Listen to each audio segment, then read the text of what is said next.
Fakta menarik Mesir, tradisi lebarannya yang sangat unik. Mesir, negeri di ujung utara benua Afrika, adalah tempat yang kaya akan sejarah, budaya, dan keindahan alam. Dari piramida-piramida megah hingga sungai Nil yang membelah gurun pasir, berikut adalah fakta menarik tentang negara Mesir. Halo teman-teman sahabat Anelsa Channel, apa kabar teman-teman semua? Jumpa lagi bersama Mimin. Nah, kali ini Mimin akan membahas fakta menarik apa saja yang ada di negara Mesir. Sekalian, kita akan melihat tradisi lebaran yang unik dari kota-kota Mesir. Oke, tanpa berlama-lama lagi, mari kita terbang menuju Mesir. Let's go! Yang pertama, sejarah Fir'aun dan peradaban Mesir kuno.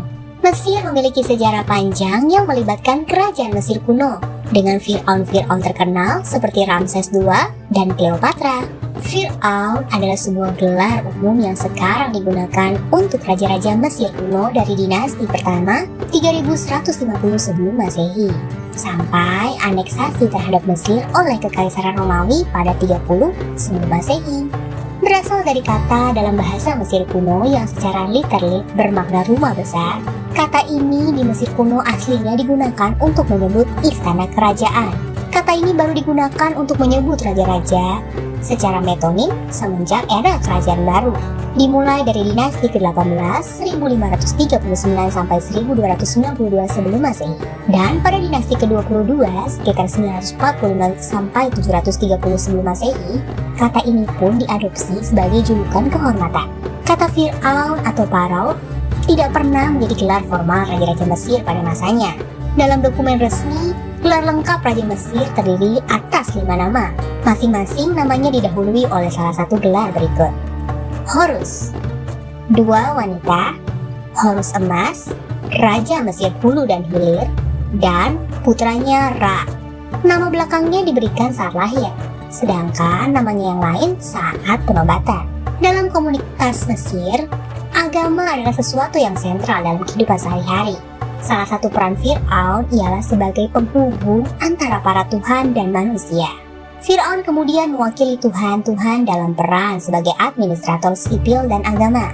Fir'aun memiliki semua tanah di Mesir, memperlakukan hukum, mengumpulkan pajak, dan membela Mesir dari penjajah sebagai panglima tentara. Secara agama, Fir'aun bertanggung jawab menjaga Ma'at atau tatanan kosmik, keseimbangan, dan keadilan. Dan salah satu bagiannya termasuk pergi berperang jika diperlukan demi membela negara atau menyerang bangsa lain ketika hal itu diyakini akan berkontribusi kepada Ma'at seperti memperoleh sumber daya. Mesir kuno adalah peradaban kuno di sebelah timur laut benua Afrika yang berpusat di daerah hilir Sungai Nil, yakni kawasan yang kini menjadi wilayah negara Mesir. Peradaban ini dimulai dengan unifikasi Mesir Hulu dan Hilir sekitar 3150 sebelum Masehi dan selanjutnya berkembang selama kurang lebih 3 milenium. Sejarah Mesir kuno diwarnai dengan periode kerajaan-kerajaan yang stabil dan periode ketidakstabilan yang dikenal sebagai periode menengah. Mesir kuno mencapai puncak kejayaannya pada masa kerajaan baru. Selanjutnya, peradaban ini mulai mengalami kemunduran. Mesir ditaklukkan oleh kekuatan-kekuatan asing pada periode akhir. Kekuasaan Firaun secara resmi dianggap berakhir pada sekitar 31 sebelum Masehi, ketika Kekaisaran Romawi menaklukkan dan menjadikan wilayah Mesir Ptolemaic sebagai bagian dari provinsi Romawi. Yang kedua, Sungai Nil yang penuh makna. Sungai Nil yang melintasi Mesir dari selatan ke utara adalah sumber kehidupan bagi negara ini. Bagian utara Sungai Nil yang mengalir ke utara hampir seluruhnya melintasi Gurun Sudan hingga alirannya mencapai Mesir. Kairo terletak di salah satu delta besarnya yang kemudian mengalir ke Laut Mediterania di Alexandria. Peradaban Mesir dan Kerajaan Sudan telah bergantung pada Sungai Nil dan banjir tahunannya sejak zaman kuno. Sebagian besar penduduk dan kota-kota Mesir terletak di sepanjang bagian lembah Nil di utara bendungan Aswan. Hampir semua situs budaya dan sejarah Mesir kuno berkembang dan ditemukan di sepanjang tepian Sungai Nil.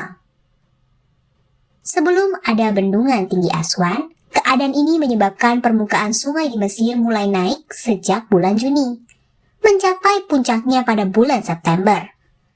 dan setelah itu surut sedikit demi sedikit. Pada waktu surut, airnya meninggalkan endapan tanah yang sangat subur, berbentuk lapisan lumpur yang tipis. Sebagai negeri yang hampir tidak pernah mengalami hujan, pertanian orang Mesir bergantung sepenuhnya pada banjir tahunan di dataran-dataran rendah.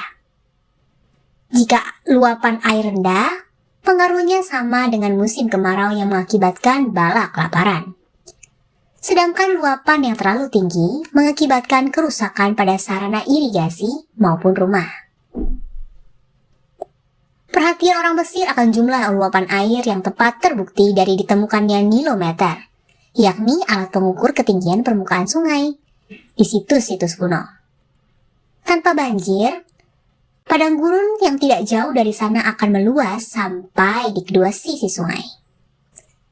Namun pasang surutnya sungai Nil dengan sedikit pengecualian.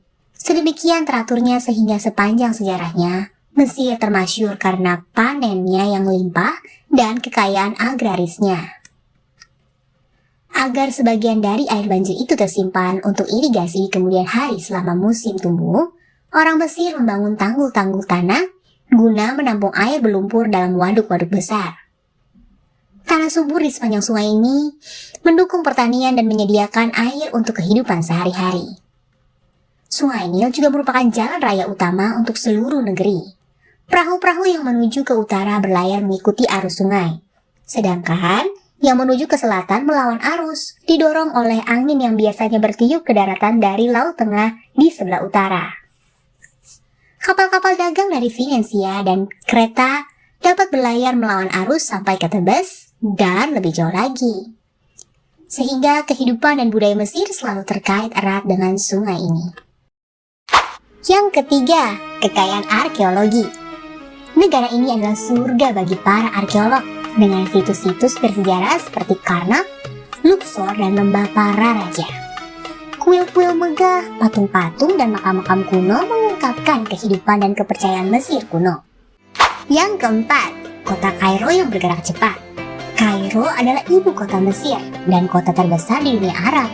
Adalah pusat kehidupan modern yang penuh aktivitas.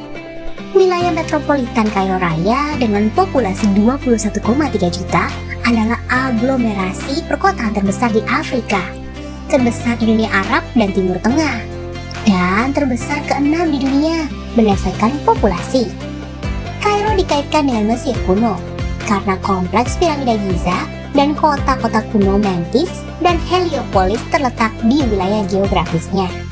Terletak di dekat Delta Nil, kota ini pertama kali dikembangkan sebagai Fustat, sebuah pemukiman yang didirikan setelah penaklukan Muslim atas Mesir pada tahun 640 di sebelah benteng Romawi kuno yang ada.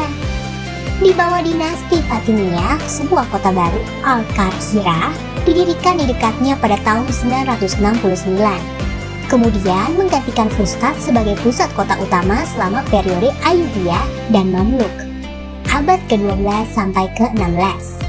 Kairo telah lama menjadi pusat kehidupan politik dan budaya di kawasan itu, dan diberi judul Kota Seribu Menara, karena arsitektur Islamnya yang dominan. Pusat bersejarah Kairo dianugerahi status situs warisan dunia pada tahun 1979. Kairo dianggap sebagai kota dunia dengan klasifikasi Beta Plus. Saat ini, Kairo memiliki industri film dan musik tertua dan terbesar di dunia Arab, serta institusi pendidikan tinggi tertua kedua di dunia, Universitas Al-Azhar. Banyak media, bisnis, dan organisasi internasional memiliki kantor pusat regional di kota Liga Arab, memiliki markas besar di Kairo untuk sebagian besar keberadaannya. Dengan lalu lintas yang ramai, pasar-pasar tradisional, dan bangunan-bangunan modern, Kairo menciptakan perpaduan menarik antara masa lalu dan masa kini. Yang kelima, piramida dan keajaiban arsitektur. Piramida Mesir adalah sebutan untuk sebuah bangunan berbentuk segitiga di Mesir yang merupakan piramida kuno berbentuk dengan struktur dari batu. Mesir terkenal dengan piramida-piramida megahnya, terutama piramida Giza, yang menjadi salah satu dari 7 keajaiban dunia kuno. Piramida ini dibangun sebagai makam bagi para raja Firaun. Di kompleks piramida Giza terdapat 3 piramida besar, yaitu piramida Menkaure, piramida Khafre, dan piramida Khufu. Selain itu, di sana juga terdapat patung Sphinx, serta 3 piramida satelit yang disertai dengan kuil dan strukturnya masing-masing. Kemampuan teknologi, infrastruktur, dan keterampilan bangunan Mesir kuno yang luar biasa tercermin dalam monumen-monumen ini. Yang keenam, bahasa dan budaya modern. Mesir tidak hanya memegang warisan sejarah, tetapi juga memiliki budaya modern yang hidup. Bahasa Arab Mesir yang memiliki dialek khas, sering digunakan di film, musik, dan sastra, memberikan keunikan tersendiri. Yang ketujuh, pantai Laut Merah yang menakjubkan. Mesir memiliki pantai yang menakjubkan di sepanjang Laut Merah, seperti Sharm el-Sheikh dan Hurghada. Destinasi ini menawarkan pengalaman menyelam, snorkeling, dan liburan tepi laut yang memukau. Yang kedelapan, perpustakaan Alexandria.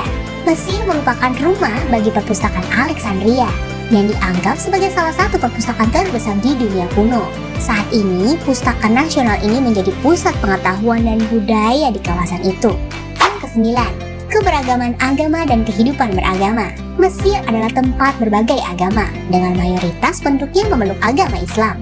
Kota-kota seperti Kairo memiliki berbagai tempat ibadah, termasuk masjid-masjid yang indah dan gereja-gereja kuno. Yang ke-10, kuliner Mesir yang menggugah selera. Kuliner Mesir memanjakan lidah dengan bazar-bazar tradisional, menyajikan ragam makanan lokal yang lezat, seperti pho, makanan pokok orang Mesir yang terbuat dari kacang fava yang dimasak dengan minyak dan garam. Ternyata untuk membuat pho membutuhkan persiapan yang lama loh teman-teman. Masakan ini butuh perendaman selama semalam sebelum dimasak selama berjam-jam di atas api kecil agar kulit kacangnya lepas dengan sendirinya. Makanan ini juga kaya akan nutrisi yang baik, seperti zat besi, karbohidrat, dan rendah lemak jenuh tentunya. Falafel. Falafel adalah salah satu hidangan Mesir yang cukup terkenal. Sama seperti pho, falafel juga terbuat dari kacang fava yang direndam semalam hingga menjadi lunak. Lalu kacang itu dihaluskan bersama dengan bawang putih, daun bawang, daun ketumbar cincang, dan daun peterseli. Lalu diberikan bumbu seperti jintan, ketumbar, garam, lada, cabai rawit, paprika, dan tepung buncis. Kacang yang sudah halus dan berbumbu itu kemudian dibentuk bulat-bulat, lalu digoreng. Biasanya falafel disajikan bersama pho, roti pita, telur, dan keju. Yummy! Kebda Iskandarani. Hidangan yang satu ini memiliki bentuk seperti hotdog, khas Amerika. Kebda Iskandarani ini dibuat dari roti gandum yang berbentuk memanjang, lalu diisi dengan kusari atau tumisan makaroni gurih yang lembut. Kebda Iskandarani ini biasanya bisa ditemukan di kawasan Alexandria. Biasanya dimakan dengan taburan lada hitam dan perasan lemon untuk membuat rasanya semakin enak. Bikin ngiler ya teman-teman. Itu dia makanan khas Mesir yang wajib coba ketika berkunjung ke Mesir. Apakah teman-teman tertarik untuk mencoba langsung? Mimin udah gila banget dari tadi loh. Nah, setelah melihat fakta unik tentang Mesir, sekarang waktunya Mimin mengajak teman-teman semua melihat suasana dan tradisi Idul Fitri yang meriah di Mesir. Tapi sebelum lanjut, jangan lupa untuk subscribe Anelsa Channel dan aktifkan tombol lonceng agar tidak ketinggalan informasi lainnya dari Anelsa Channel. Suasana umum. Lebaran di Mesir menciptakan atmosfer kemeriahan yang memenuhi setiap sudut kota. Jalan-jalan dihiasi dengan lampu-lampu berwarna, dan pasar-pasar tradisional menjadi tempat berkumpulnya warga yang mencari barang-barang khusus Lebaran. Suasana kota dipenuhi dengan tawa riang dan semangat kebersamaan. Tradisi Shai bil Laban dan hidangan khas. Tradisi minum teh susu yang disebut Shai bil Laban menjadi salah satu ritual yang dinikmati bersama keluarga dan teman-teman. Hidangan khas Mesir seperti hak atau kue lebaran dan hidangan berbahan dasar kurma memberikan sentuhan manis pada perayaan ini. Ziarah ke makam dan tradisi spiritual. Tradisi ziarah yaitu mengunjungi makam kerabat atau tokoh agama menjadi momen berharga di Mesir. Ini menciptakan suasana spiritual yang mengingatkan masyarakat akan nilai-nilai kekeluargaan dan ketaatan agama. Sholat dan kegiatan keagamaan. Sholat Id menjadi puncak perayaan dan masjid-masjid di kota-kota Mesir penuh dengan jemaah yang berkumpul untuk beribadah bersama. Khotbah dan doa bersama menciptakan kebersamaan dan kedekatan spiritual di antara masyarakat. Uniknya Lebaran di Mesir yang tidak ada di Indonesia. Firgun. Satu tradisi yang unik di Mesir selama Lebaran adalah Firgun. Firgun adalah tindakan memberikan hadiah atau menyenangkan orang lain tanpa pamrih. Hal ini menciptakan atmosfer sukacita dan kedermawanan yang khas Mesir selama Lebaran. Khayamiah.